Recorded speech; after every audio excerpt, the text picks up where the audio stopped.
যখন সব দরজা বন্ধ হয়ে যায় তখন একমাত্র ভরসা হলো পবনপুত্র ও হনুমানজি।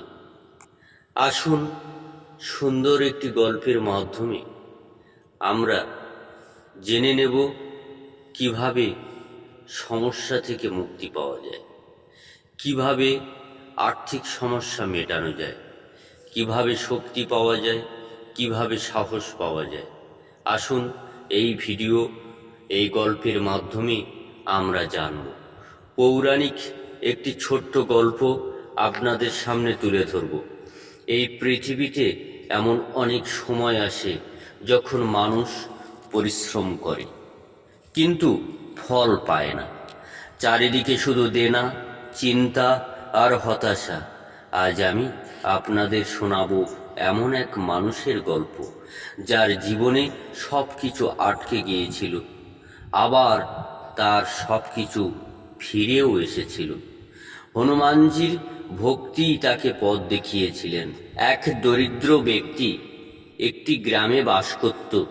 সারাদিন কাজ করেও সংসার ঠিকভাবে চলছিল না।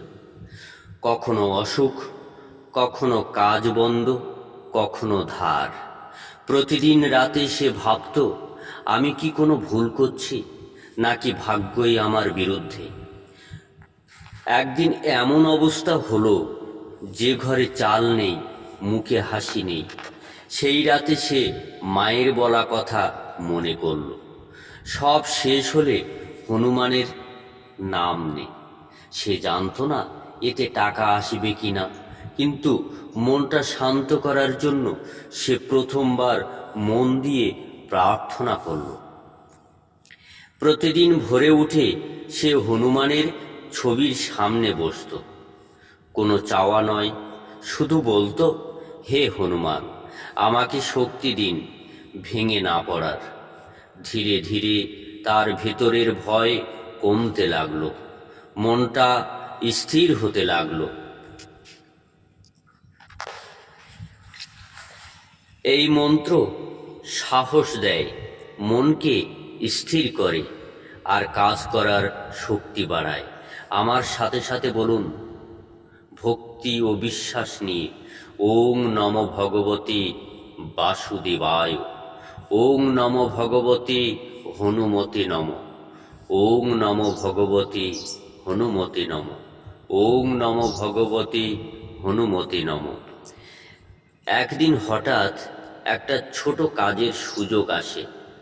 খুব বড় কিছু নয়, কিন্তু সৎ উপার্জন। সেই কাজ থেকেই আর একটা সুযোগ, সুযোগের পর সুযোগ। সে বুঝল, ভক্তি তাকে টাকা দেয়নি, ভক্তি তাকে ভেঙে না পড়ার শক্তি দিয়েছে। হনুমানজি অলৌকিক জাদু করেন না, তিনি মানুষের ভেতরের সাহসটা জাগিয়ে তোলেন। আর সাহস থাকলে পথ তৈরি হয়। আপনার জীবনে যদি কষ্ট থাকে, ভরসা রাখুন।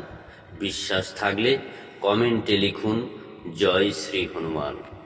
এখন আমার সাথে সাথে বলুন, ওং নম হনুমতে নম, ওং নম হনুমতে নম, ওং নম ভগবতী হনুমতে নম।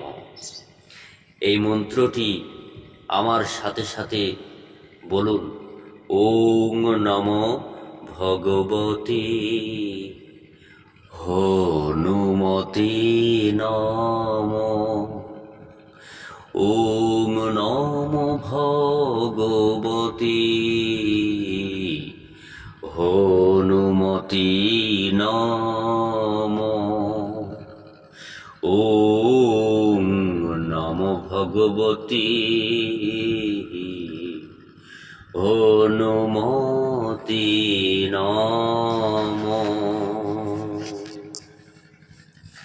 ওং নম ভগবতী হনুমতে নম।